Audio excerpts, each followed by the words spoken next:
فيديو. فانا بشكرك يا دكتوره منى، كمل فيديو. والله بجد لكل توليك اللجنه دي وتوليك الاشراف عليها، ودي مسؤوليه كبيره جدا.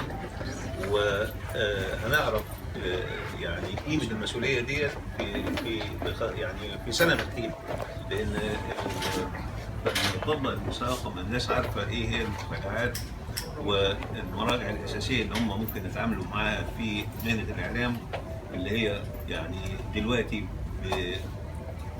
بتمر بوقت صعب، لكن في نفس الوقت في امل في الهيئات الجديده ونظام الاعلام المصري الجديد.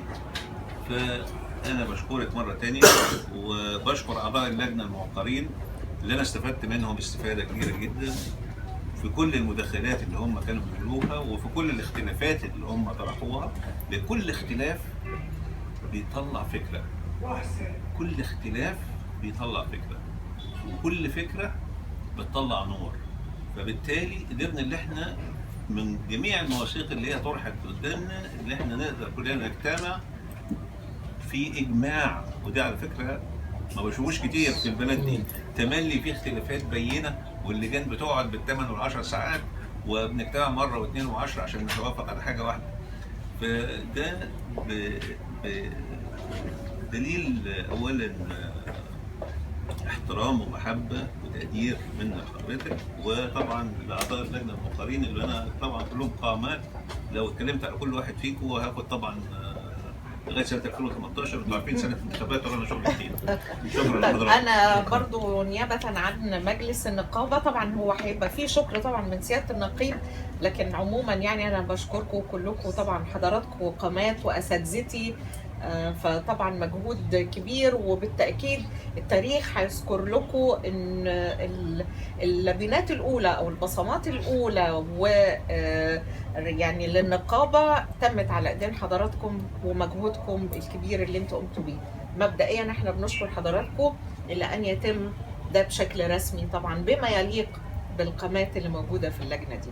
بس احنا هنشوف لجنه ثانيه، اي لجنه ثانيه برضه تبقوا حضراتكم موجودين معانا فيها. بجد انت خدتي الكلمه بتاعتي طبعا. انا كنت عايز اقدم هذا الشكر، بس انا فعلا يعني انا سعيد جدا جدا جدا ان انا تواجدت مع هذه النخبه.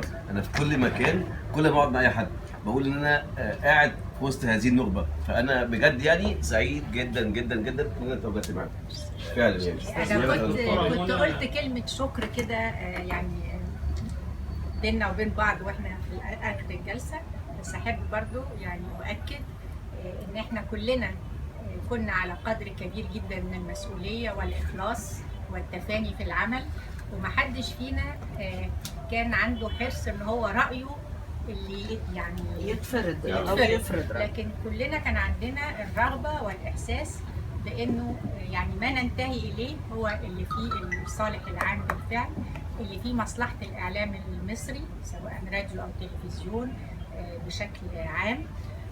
وعايزه اقول انه ده يعني مستواي الشخصي بحس انه دي كانت رساله كنت بعملها احتراما وتقديرا للاعلام المصري اللي على مدى سنين طويله اتعلمنا منه وشكلنا ثقافتنا واهتماماتنا. للاعلام المصري كل الاحترام وكل التقدير، وان شاء الله يظل الاعلام المصري هو الاعلام اللي يعني بيحمل كل المصداقيه واللي بيلبي احتياجاتنا وبيشبع رغباتنا واللي يليق بمصر.